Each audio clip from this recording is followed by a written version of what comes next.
औरतें गीत गाती हुई आवे झुंड के झुंड बना के और बच्चे को देखने आई। वहां के वीर सिंह बघेल राजा भी उसको देखने आया। सब देखने आए, कितना सुंदर बालक नीरू नीमा को मिला है, इतना सुंदर बालक। कोई कहे ये आम बालक नहीं, ये तो ब्रह्मा है, कोई विष्णु कहे, कोई शिव कहे, कोई देव कहे, कोई महादेव कहे, उनका अवतार है, कोई गण है किसी का। तो पुण्यात्मा उसके बाद परमात्मा धीरे धीरे बालक रूप में नीरू के घर पलने लगे। अब 25 दिन के बच्चे हो गए। उस दिन से 25 दिन तक उन्होंने कुछ नहीं आहार किया, ना दूध पिया, ना अन्न खाया, ना कोई फल फ्रूट का कोई जूस यानी ग्रहण किया। अब नीमा को फिर चिंता बन गई कि बच्चा कुछ खा पी नहीं रहा, ये मरेगा। और भगवान ऐसे स्वस्थ थे जैसे बच्चा रोजाना 1 किलो दूध पीता हो, इतना फल फूल रहे, सुंदर शरीर उनका नजर आ रहा, स्वस्थ। लेकिन उस माई का विश्वास नहीं हो रहा कि जब तक खाएगा नहीं जीवेगा कितने दिन। 25वें दिन उसने अंतिम फैसला कर लिया, यूं मरेगा और साथ मैं मरूंगी, अब जिया नहीं जाएगा। और रोए रोए सुबह से लेकर सुबह की रोने लग रही। उधर से परमात्मा ने भगवान शंकर के मन में प्रेरणा की, वह शंकर जी को याद कर रही थी। तो परमात्मा ने शंकर जी के हृदय में वहां कसक भेजी कि मुझे कौन याद कर रहा है। वहां से झांक कर देखा कि कोई माई रो रही है शिवलोक से। तो शिव जी आए एक साधु रूप बनाकर। माई से कहा, माई तुम क्यों रो रही हो, क्या आपत्ति आई तेरे पे?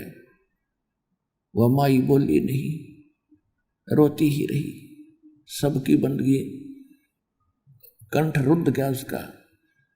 धीरे धीरे शंकर भगवान ने फिर साधु रूप में दोबारा कहा, माई कुछ बताओ। रोते रोते कहने लगी, महाराज मत सुनो मेरे दुखड़े को, आप भी दुखी हो जाओगे। तब भगवान शंकर ने कहा, माई कहते हैं अपना दुख किसी को बता दे हल्का हो जाता है, हो सकता है मेरे पास कोई समाधान हो तो बता दूंगा। तब उसने बताया कि पहले शंकर भगवान को पता भी नहीं क्या दे रखा है इसको, कौन ले रहा है। तब शंकर भगवान ने कहा, तेरा बच्चा कहाँ माई? वो बालक लिया, और लाई उठा के पालने से उठा कर लाई। उसने सोचा साधु संत कर देते हैं कुछ जंतर मंत्र, तो इनके चरणों में, उसके हाथों से उठ गया परमात्मा और शंकर भगवान के सिर के समान हवा में ऐसे स्थिर हो गए। अब माई ने सोच रही, बाबा जी में करामात है, संत शंकर जी जो खड़े हैं, इन्होंने मेरे बच्चे को ऐसे उड़ा दिया, ओहो ये जरूर कोई शंका समाधान करेगा। अब वो मालिक उसके चरणों में कैसे आए? तो परमात्मा ने जब शंकर भगवान ने ऐसे किया, बच्चे को गोदी में लेते हैं जैसे, अपने आप वो मालिक वहां से आके उसके हाथों में सब आगे। और शंकर भगवान से कहा कि इनसे कहो एक कुंवारी गाय लाए, उस कुंवारी गाय दूध देगी, आप आशीर्वाद दे देना। महात्मा जी परमात्मा बोल रहे हैं, और वो फिर दूध दिया करेगी, मैं उसको पिया करूंगा। तो शंकर जी ने सोचा कोई सिद्ध पुरुष है, ये सूचा समूचा है, पिछले जन्म का किसी कारण से ये इनके संस्कारवश यहाँ आ गया है। तो ऐसे मालिक ने उस शंकर भगवान ने 25 दिन के बालक ने 7 बार चर्चा करी उनसे। अब हमारी देख रही बालक बोल रहा है, वो तो पहले ही बोला था, उसके सामने बोला था। तो उसने अपने शंकर भगवान ने कहा कि माई तेरे पति को बुला और कहो एक कुंवारी गाय लावे और कोरा बर्तन लावे को मार के थे, बिल्कुल स्वच्छ पात्र लाए। तो उसी समय वो नीरू गया, एक कुंवारी गाय लाया, बछिया 1.5 वर्ष की, जिसने दूध पीना छोड़ रखा था और उसने बैल ने टच नहीं करी थी, यानी कुंवारी, अंडरस्टूड है कुंवारी गाय, और एक पात्र लिया। तो शंकर भगवान ने उस कुंवारी गाय के कमर पर ऐसे थपकी मारी पात्र नीचे रख लिया, दूध की धार चल पड़ी। जब वो पात्र भर गया, अपने आप दूध रुक गया। तो परमात्मा को दिया गया, गट गट पिया दाता ने। तो वो कुंवारी गाय में दूध कहाँ से आया था? सतलोक से, सतलोक से आया था गाय। सोच, एक पवित्र पशु में।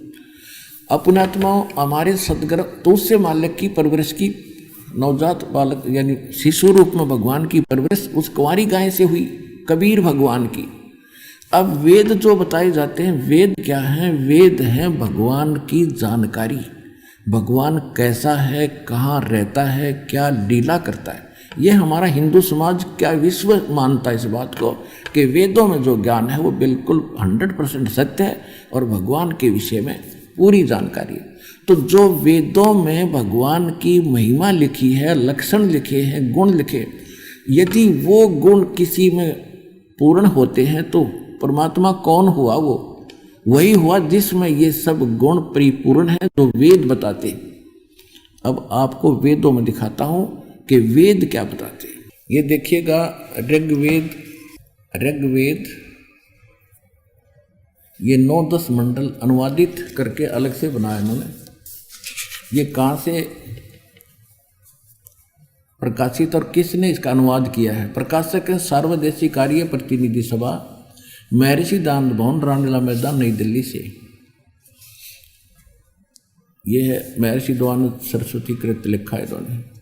मुद्रक है Prince offset printers, 1510 Pataudi house, Daryaganj, नई दिल्ली से। ये यहाँ से। और एक विशेष खुशी की बात ये है कि इसके अनुवादक जो हैं, इस वेद के अनुवादक ये दयानंद के चेले और दयानंद ही हैं। इन्होंने, इन आर्य समाजियों ने इसका अनुवाद किया है और ये मानते हैं भगवान निराकार है, इसलिए इन्होंने कुछ थोड़ी बहुत गड़बड़ी करने की चेष्टा की है अनुवाद में, लेकिन अब हम उसको अच्छी तरह समझ लेंगे। ऋग्वेद मंडल नंबर 9 सूक्त 1 मंत्र 9 में ये देखिएगा, ये है ऋग्वेद मंडल नंबर 9 का 9वां मंडलम, और ये प्रथम मंत्र और प्रथम ही सूक्त है। ये इसमें देखेगा, ये सोम माने क्या लिखा है? परमात्मा, यानी परमात्मा की महिमा चली आ रही है। सोम माने परमात्मा है। यहां देखिएगा, ऋग्वेद मंडल नंबर 9 सूक्त 1 मंत्र 2 में, हे परमात्मन, यानी परमात्मा की महिमा चल रही है। मंत्र नंबर 3 में, हे परमात्मन, यानी परमात्मा की महिमा चल रही है। ये 3 में, 4 में भी हे परमात्मन, और ये 5 मंत्र में हे परमात्मन, और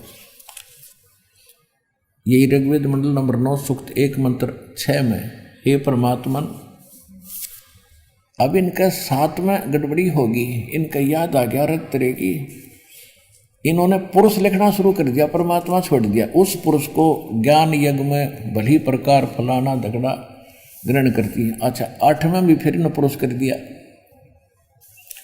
उस पुरुष को, यहाँ परमात्मा की महिमा है, उस परमात्मा को ऋग्वेद मंडल नंबर 9 सूक्त 1 मंत्र 8 में उस पुरुष को उग्र गतियां प्रेरणा करती हैं, यानी उस परमात्मा को जब ऐसी परिस्थिति हो जाती है वो प्रेरणा होती है, और भासमान शरीर को यानी तेजोमय शरीर को वह पुरुष, वह परमात्मा प्राप्त होता है। जैसे गीता अध्याय नंबर 4 के श्लोक 7 में स्पष्ट किया है कि यदा यदा ही धर्मस्य ग्लानि भवति भारत, उसमें तो वो कहता है कि मैं अपने अंश अवतार भेजता हूँ, आत्मानाम सृजानाम। वो कहता मैं अपनी आत्माओं को भेजता हूँ, अंश अवतारों को। और ये परमात्मा खुद कह रहे हैं, ये वेद बता रहे हैं कि वो परमात्मा स्वयं आता है। एक जब उसको यहाँ की परिस्थितियाँ प्रेरणा करती हैं, उग्र स्थितियाँ, यहाँ हाहाकार मच जाता है, तब परमात्मा सच्चा ज्ञान, सच्ची भक्ति, सच्चा विधान और शांति स्थापित करने के लिए ज्ञान से वो स्वयं यहाँ उत्पन्न होते हैं, ज्ञान से शांति स्थापित करने के लिए, यथार्थ भक्ति देने के लिए। अब आगे हम चलते हैं। ऐसे एक और इसमें ये हो गया ऋग्वेद मंडल नंबर 9, देखिएगा ऋग्वेद मंडल नंबर 9 और सूक्त 1 और मंत्र हमने 8 पढ़ लिया, ये 8वां। उस पुरुष माने परमात्मा को उग्र गतियां माने भयंकर परिस्थितियां प्रेरणा करती हैं और वो भासमान शरीर को यानी बहुत सुंदर तेजों में शरीर, सुंदर शरीर को वह पुरुष माने परमात्मा प्राप्त होता है। कैसे होता है आगे देखो, इसी में इसका शेष यहाँ अनुवाद है 9 के 8 का, 9 मंडल 9 सूक्त 1 मंत्र 8, जिसमें 3 प्रकार से दूसरों का वारण वाने कल्याण करने वाला मधु में शरीर मिलता है। वो परमात्मा 3 प्रकार के शरीरों से वर्ण करने वाला मधु में 3 प्रकार यानी 3 स्थिति से वो सबका धारण पोषण करता है। तो अब इसमें 9वें मंत्र में ऋग्वेद मंडल नंबर 9 सूक्त 1 मंत्र 9 में वो सेकंड टाइप की जो परमात्मा की लीला होती है, शिशु रूप धारण करके 3 शरीरों में, एक में तो मालिक स्वयं रहता है सतलोक के अंदर तख्त पर विराजमान है राजा के समान सचखंड में। दूसरी स्थिति वो करता है एक शिशु रूप धारण करके आता है प्रत्येक युग में कमल के फूल पर लहर तारा तालाब यानी किसी सरोवर में अवतरित होता है, जिस कारण से वो नारायण कहलाता है। हम रामकृष्ण विष्णु को नारायण मान लिए, शेषनाग की सैया पर लौट रहा था तो शेषनाग तो उससे पहले नारायण हो गया, उससे पहले आया तो विष्णु तो पाछ से बैठा उस पर, पहले तो शेषनाग नारायण हो गया, जल में रहे तो मछली भी सारी वो परमात्मा स्वयं आता है, इसलिए उसको नारायण कहते हैं। वो लीला ऐसी करता है। और ये दूसरी प्रकार का जो शरीर स्थिति वो बताई गई है उसका 9वें मंत्र में विवरण है। और तीसरी प्रकार की स्थिति भगवान की क्या होती है कि वो कभी भी साधु रूप बना के कहीं प्रकट हो जाता है। जैसे आदरणीय धर्मदास साहिब जी को मिले परमात्मा एक साधु रूप में, जिंदा महात्मा के रूप में, आदरणीय मुल्कदास जी को मिले, आदरणीय दादू साहिब जी को मिले, आदरणीय नानक साहिब जी को मिले, आदरणीय गरीबदास साहिब जी को मिले, गांव छुड़ाने जिला दर्जन हरियाणा वाले को, आदरणीय घीसा दास साहिब जी को मिले, गांव खेखड़ा जिला बागपत हो गया, पहले मेरठ था, और उत्तर प्रदेश वाले को। तो ऐसी तीसरी स्थिति ये है उनके हमारे केयर टेक करण की। और दूसरी स्थिति का विवरण अब चल रहा है जो नवजात शिशु रूप धारण करके वो आते हैं, ये देखिएगा। और ये वेद मंत्र ऋग्वेद मंडल 9 सूक्त 1 का मंत्र 8 भी स्पष्ट कर रहा है कि वो परमात्मा तो शरीर, यह देखिएगा ये यहाँ से चल रहा है 8वां मंत्र, उस पुरुष को उग्र गतियाँ प्रेरणा करती हैं और वो परमात्मा भासमान शरीर को वह पुरुष यानी परमात्मा प्राप्त होता है। और उसको वो 3 प्रकार के शरीर से सबकी का कल्याण करता है, जिसमें 3 प्रकार से दूसरों का वारण माने कल्याण करने वाला मधु में शरीर मिलता है। ये अनुवाद थोड़ा ठीक सा नहीं है। 3 प्रकार से स्थिति में हमारा सबका कल्याण करने के लिए 3 प्रकार की स्थिति से वो परमात्मा हमारे कल्याण करता है। अब 9वें मंत्र में क्या लिखा है, ऋग्वेद मंडल नंबर 9 सूक्त 1 मंत्र 9 में, अभी इमम अधन्या उत्सन्नति धेनव शिशुम, ये शिशु रूप है, शिशु लिखा अक्सर, और सोम इंद्राय पातवे, इसका अर्थ इन्होंने क्या कि उस सोम को, अब यहाँ इन्होंने अड़ंगा डाल दिया सोम स्वभाव वाले श्रद्धालु पुरुष को। यहाँ देखिए प्रथम मंत्र में यहाँ पे सोम मान परमात्मा करेंगे, देखो सोम मान